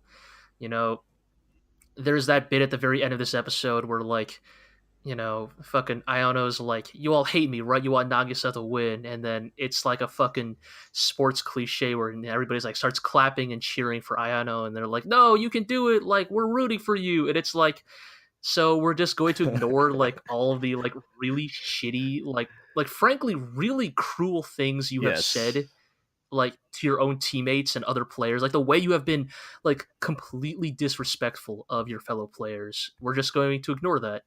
And we're also going to ignore, like, when your mother is just like, oh, I had to abandon my child because it would make her a stronger badminton that I player. Think was it's way like, worse. How do you justify this at all? How can any character hear that explanation and be like, I see, you're a tough but fair parent? No, like, Ayano's mother might actually be in the running for like worst anime parent of all time. Like she shares that, she sits at the same fucking table as Sho Tucker. Like, fucking Ayano's mom is a fucking piece of shit, is what she is. Like, yeah, nobody is like calling her out on it is kind of absurd. When she's like, oh, I might be a terrible mother, but I'm like, no, but you're just a terrible mother. Buts. Right? Like, you're the fact that they're like, and I'm worried with that one because I feel like they're going to try to justify it, because she gives the whole thing like, when she gives the speech about how all these moments where she's fighting and and all the lessons she's learning from trying to be a better badminton player, how those are important. It's like, yeah, sure, like learning teamwork is cool and all, but it's also cool having a mother. It's like that I like, those are good lessons to want to teach your kid, but that's not how you teach. People don't do that. That's not how you teach. You don't just like run out and not only run out, but go get another daughter.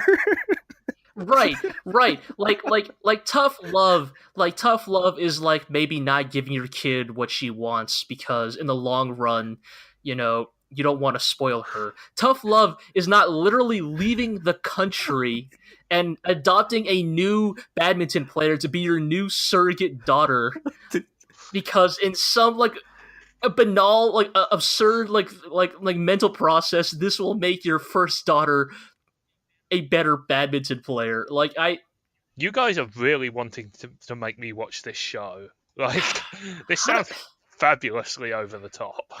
But the problem is, like, maybe it is, but it treats this all with like a deadly self-seriousness. No, it is very serious on this part of it. Yes, and I guess the problem, and the problem is also we can't really give this show a good verdict because so much of how we eventually finally feel on Hanebado comes down to how its last episode ends. Because here's the thing, like the way the way this episode was shaping up, I thought, oh shit, are they actually gonna have Nagisa win this match? Because that could actually like finally be the lesson that Ayano needs to learn.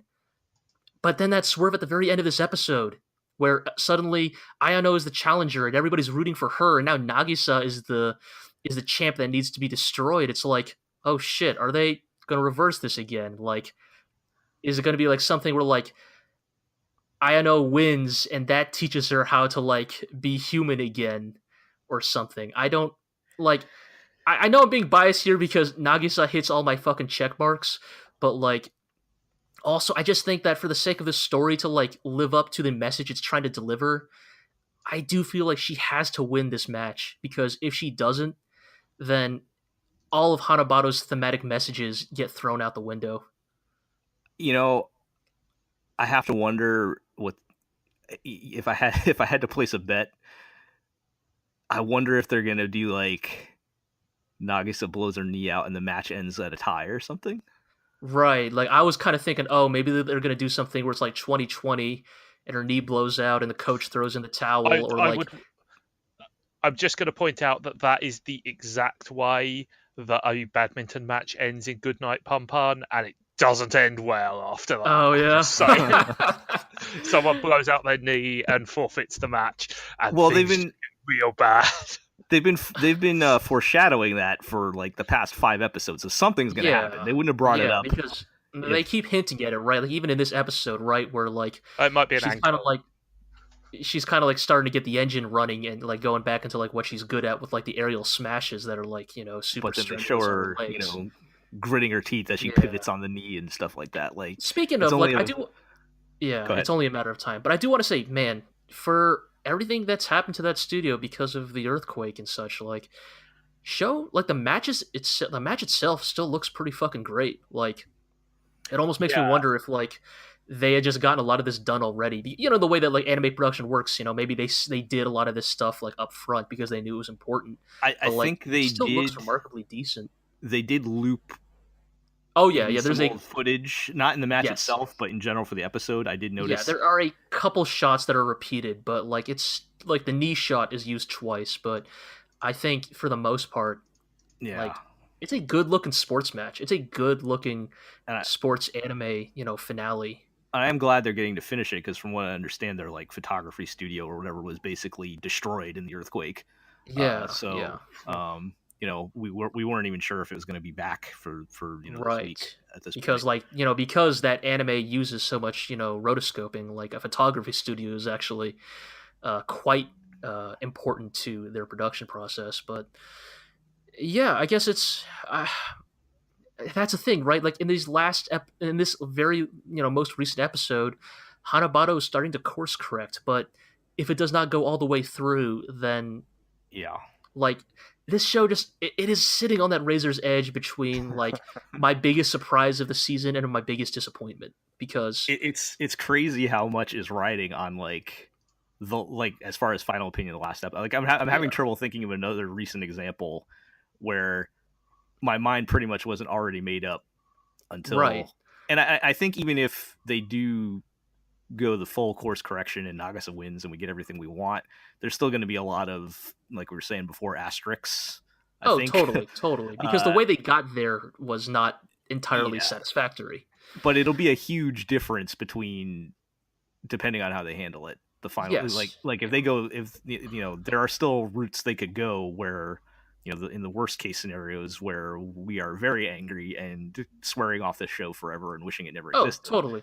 Yes. I mean, that's the problem, right? I mean, here's the thing, right? Like a good sports match in a sports anime makes even the viewer feel the stakes. Like it makes even the viewer wants to feel like, oh man, it has to go this way. If it goes the other way, like I can't even I can't even consciously imagine it. But usually that's within the context of the narrative itself. Whereas Hanebado has put itself in the very uncomfortable position where our entire perception of this show hinges on that match, which is maybe not a place you want to take your show because I mean, it is kind of exciting. Oh yeah, totally. Like it's been a very long time. Yeah, it's been a very long time since I've watched a sports anime where I'm like, fuck, like I need this match to go one way because if it goes the other, like this show is dead to me. But we'll see, I guess. Unfortunately, we'll have to wait until next week. So, we'll just have to hope for the best, I guess. Yeah, I mean, maybe there is something to be said for the fact that we even still care at this point. Totally. Is, I mean, honestly, as someone looking in from the outside, like I'm kind of astonished that people are invested in this anime, considering it looked like a super generic titty sports anime to begin with. So I think that's a minor victory in its own right. Right. Oh, totally. Like Hanebado the anime is so ambitious. Like I've said it before, but I feel like Hanebado the anime is very much. It almost feels like it is intentionally aiming for that ping pong crown, like aiming for that tier of sports anime that goes beyond just like exciting sports spectacle, but veers directly into like, top tier character drama. But whereas the difference though is that ping pong also kind of started off very rough, or not rough, but ping pong also started in a similar position of purposely making you really dislike its characters and not enjoy watching them. And in some ways, looking back in retrospect, and also because it was Yuasa directing, you realize that all of that was entirely intentional. But the thing with ping pong, the animation, is it makes that turn by episode 7. Like by episode 7, both of the characters have been called out on their shitty behavior. Both of them have been forced to confront their worst, traits. And both of them get systematically broken down by their respective mentors and built up again to become, the best players they can be. The problem is, and so once that moment happens in ping pong from episode 7 or 8 or wherever it is, the rest of ping pong feels like this triumphant victory lap where it's now finally just getting to see these players be in their elements, being the best they can be, and it's really satisfying. Whereas Hanebado is doing that in its final episode, which is a much more precarious place to do it. Doesn't leave you much time for a redemption arc, really. Right. There is no... that's the thing. Even if Nagisa wins and Ayano realizes that losing is not everything and that, actually her mother's just a piece of shit and that, she can find love in more valid, and healthy places, we don't have any time left to work with that. Even if she gets redeemed, so what? She has 5-10 minutes left to right, we're gonna get a 2-minute montage of the team hanging out at the beach somewhere or something, right? And that's right. All the credits. Yeah, they should have started, and it's not like they didn't have the time. They burned a lot of episodes on side stories and characters that in a bubble. The episodes themselves, the one with the two boys on the team where they have their kind of final moment or whatever. The episode itself was fine, but I don't want to see that. Totally. We don't have time for that. We should be developing these themes and the characters more for this final conflict. And we could have. Yeah, it's a good episode in a 26 episode sports anime, right? But not a 13 episode one, right? So, man, I don't know. We'll have to see. We'll have to see what happens next week. And I don't know, man. I almost feel like whenever is our next podcast, the next GLORIO chat podcast, we just have to mention. I almost feel like we'll need our 5 minutes with Hanebado to just finish that off. Air our thoughts on that. I guess we'll see. So, all right. Yeah. So that's gonna do it for the anime side. Before we wrap up, we did want to just do a Kamen Rider update. So Zig, we switched shows somewhere between the last podcast, right? That's correct. Yes, we are now into a new show, which is kind of a big deal because it only happens once a year. This is Kamen Rider Zi-O now, which is it's kind of a big thing for a couple of reasons. Firstly, because we know that the Japanese emperor will be resigning this time next year. This will be the last Heisei era Kamen Rider show. It's also the 20th Heisei era Kamen Rider show, and so like they've made it into like a big crossover celebration. So it's got like Zi-O, who is the Kamen Rider, but then it's gonna have all 19 of the previous Heisei era Kamen Riders as well, going all the way back to the year 2000. That sounds ambitious. Yeah, and that's kind of a problem because see, like they've decided to theme this one around time travel, and Ah, as anybody who has written anything ever knows, time travel's a really powerful plot device, but it's also really hard to get in, like to keep under control because you need to make sure that everything is like very carefully like documented through cause and effect, if that makes sense. Otherwise, you get plot holes popping up all over the place. Kamen Rider's not a particularly sophisticatedly written show to begin with, and already like we're only 3 episodes in, and they've kind of like shit the bed every direction possible already. Like one of the major problems is Kamen Rider has just not been very good for the past couple of years. Before you leave your angry comments telling me that XA got good, I don't care. Like it was bad for about like 10 to 15 episodes. So yeah, like I guess I'm sorry to interrupt, but I guess for me, it's Yeah. like the way you're talking about it, Zig. It kind of sounds like this project is a big deal. Like you almost think that isn't this, the 20th and final Kamen Rider of the Heisei era? Like, isn't this the project where you pull out all the stops, where you like get your A team writers on it? The best, the biggest budget, the high, your best choreographers. Make this a huge celebration of this era of Kamen Rider. I mean, the problem is like when Toei does these kind of things, like yes, they make a big deal out of it, but they don't necessarily make a big deal out of it by increasing the quality of the product. Right. This is Toei, right? The Toei that made Sailor Moon Crystal and Dragon Ball Super. Never mind, dude. You're fucked. Like this project's.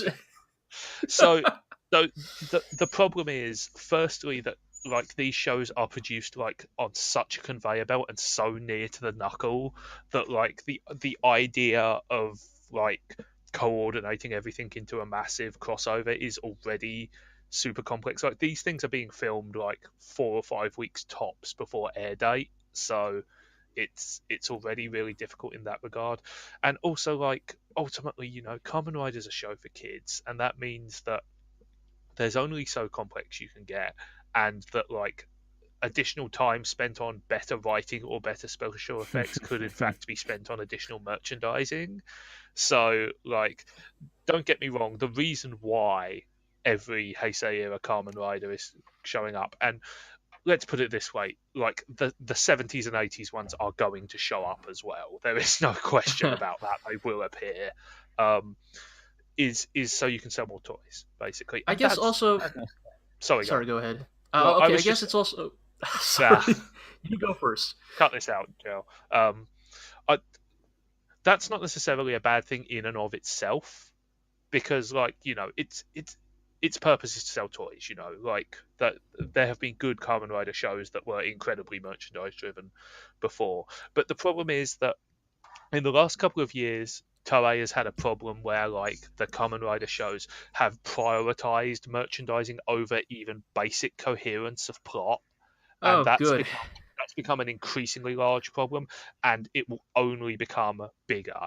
And to double up on that, there's history here, because for the 10th anniversary of the Heisei Kamen Rider series, Toei produced a show called Kamen Rider Decade, which was a massive crisis crossover between the last 10 Kamen Rider And how did that shows. go? It was a disaster. Oh That's no. not to say that it didn't have some redeeming features. Like there were occasional cool bits, and it was fun to see like some old suits and old monsters come back and stuff. But the story was just a complete and utter failure. And here's the kicker.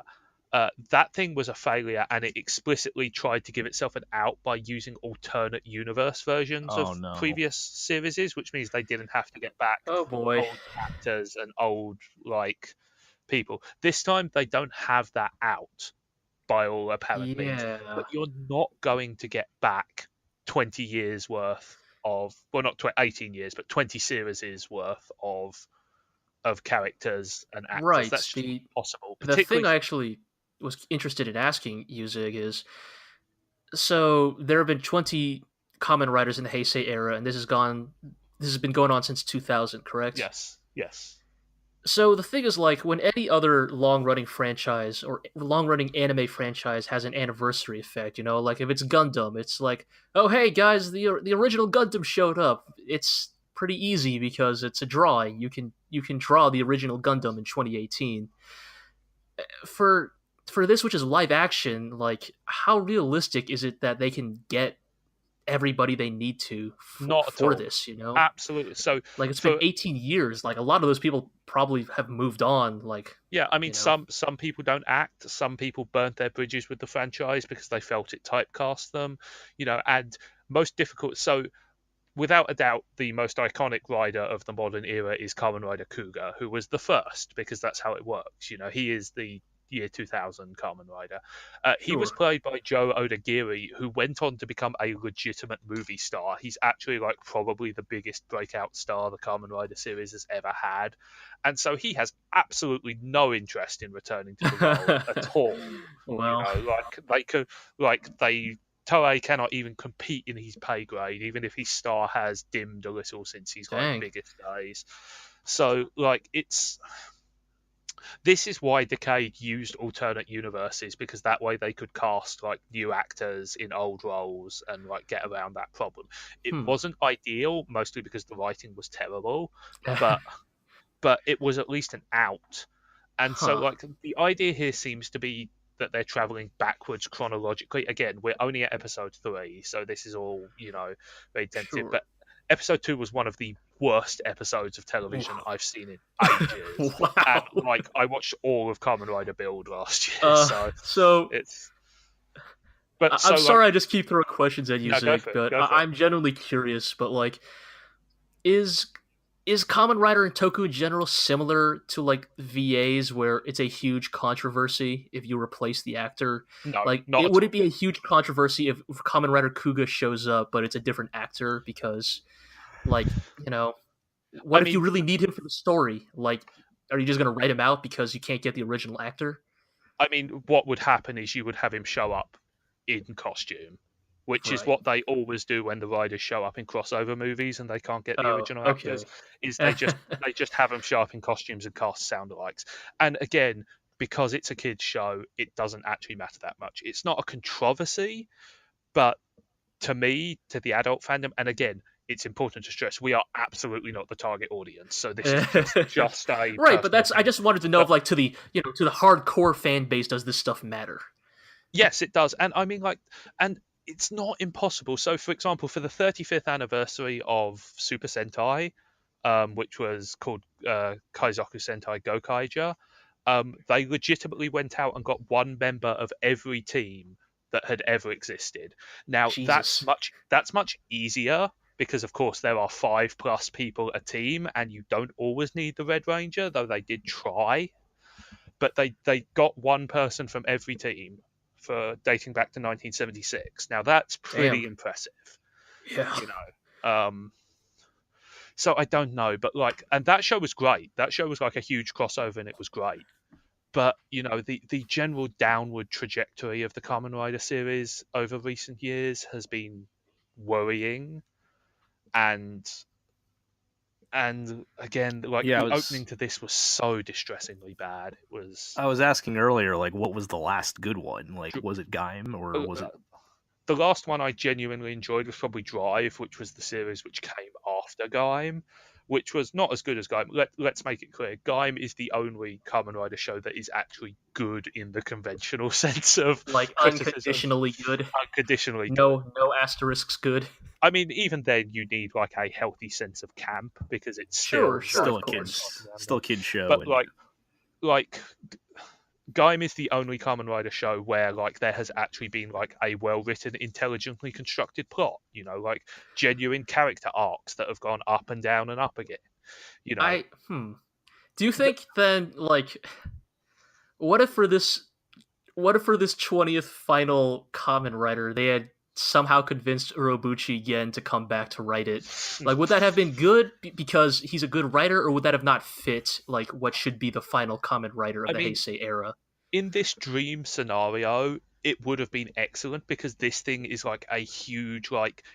It actually has some of Urobuchi's trademarks, you know, like a huge like time jumping crisis crossover that they're trying to prevent a bad future. There's some Terminator shit going on where they like go back in time to try and kill the evil overlord before he becomes the evil overlord. So that actually would have been excellent, you know. But like the fact that they got Urobuchi to write a Kamen Rider show at all is one of those astonishing things that I never thought would happen, and clearly only happened because Urobuchi wanted it to happen. If that makes sense. Look, Yes, man, you I would say don't underestimate Urobuchi. All right, he also said about famous entry in the Gundam franchise that he loved G-Reco. So clearly, Urobuchi is a man of fine taste, and you know, he can be depended upon for.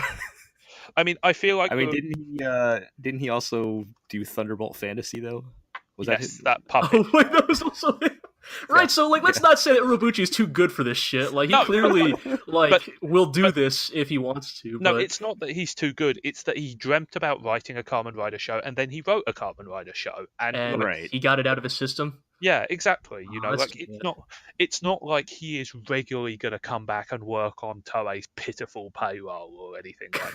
You know, right. Let's make it clear they're not spending a lot of money on this shit. I'm pretty sure that was similar to with the Thunderbolt Fantasy thing. He just saw, oh, those puppet things are kind of cool. I wanted to do that. Like at the moment, Urobuchi is like well off enough, and his reputation established enough, is that he can take on purely passion projects, and I hugely admire that.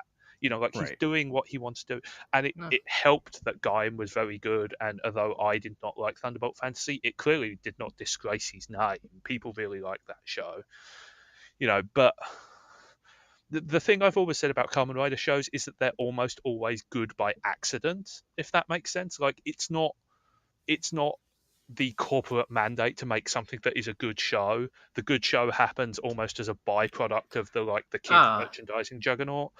And so like Gundam, wrestling, and Fate. Yes, you know.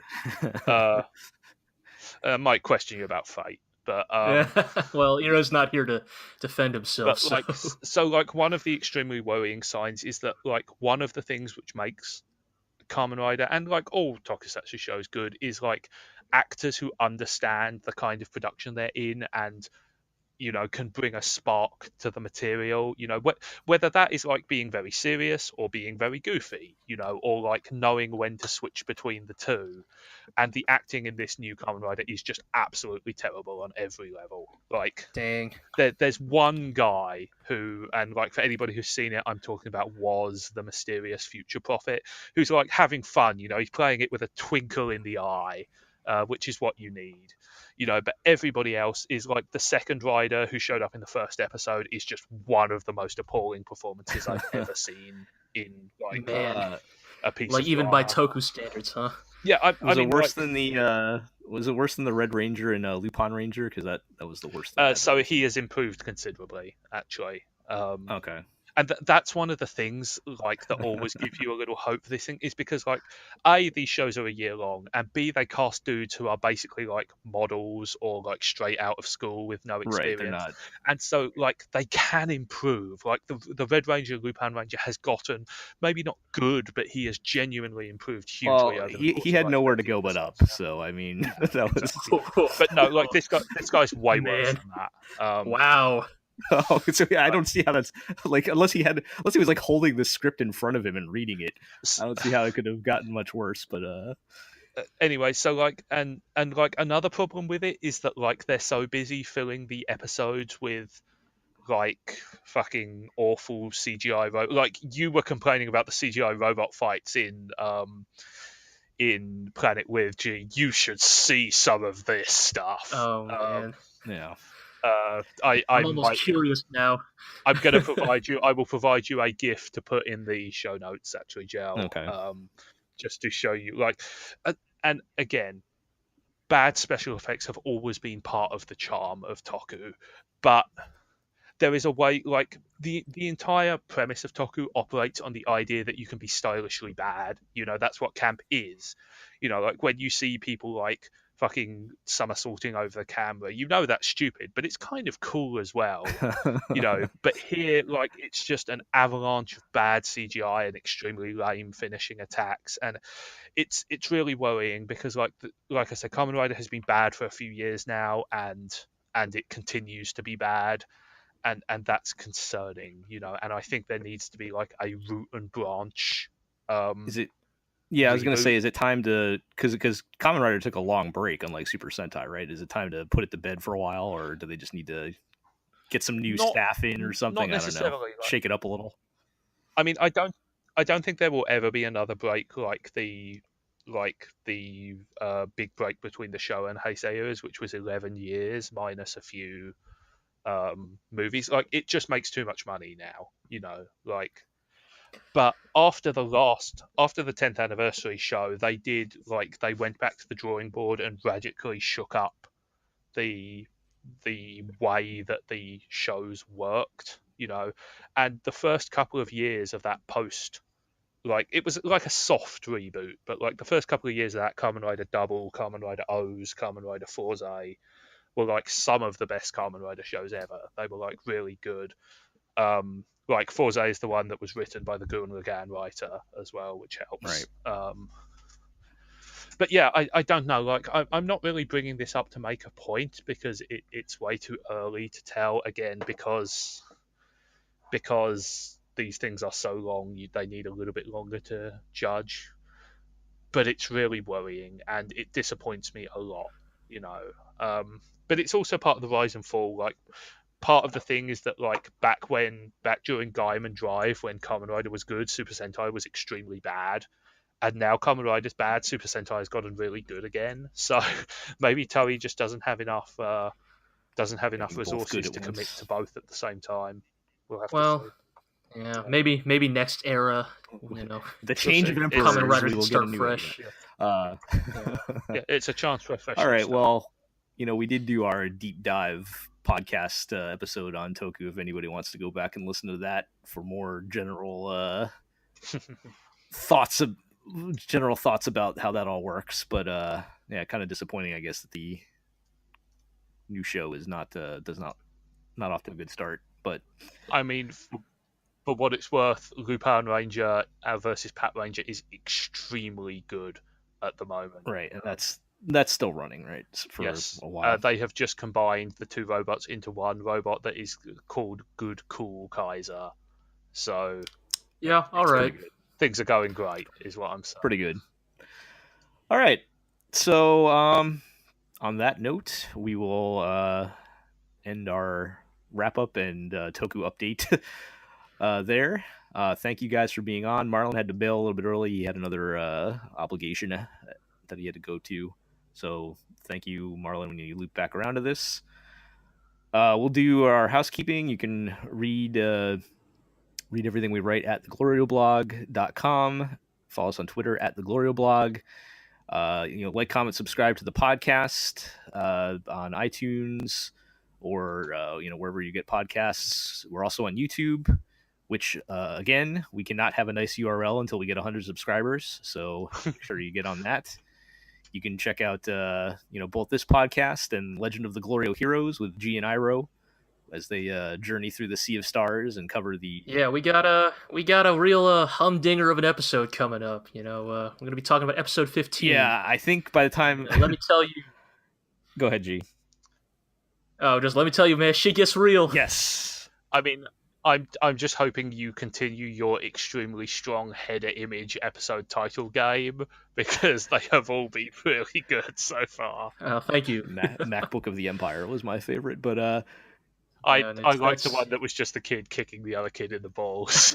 it's a joint effort between me and Eero. Like, I tend to pick the images, he tends to find come up with the taglines for the captions. episodes. that so, due to the we'll keep that due to the up. crazy scheduling and recording schedule, as we're all been super busy this month, that will actually be out by the time this episode's out.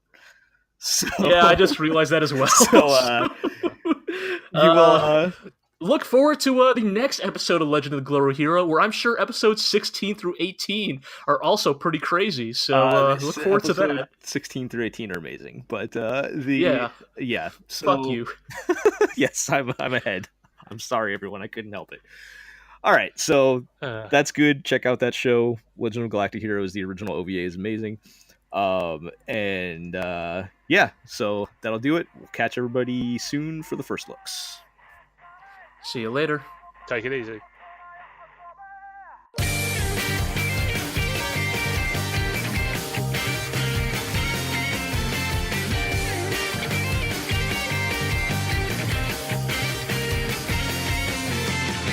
Untitled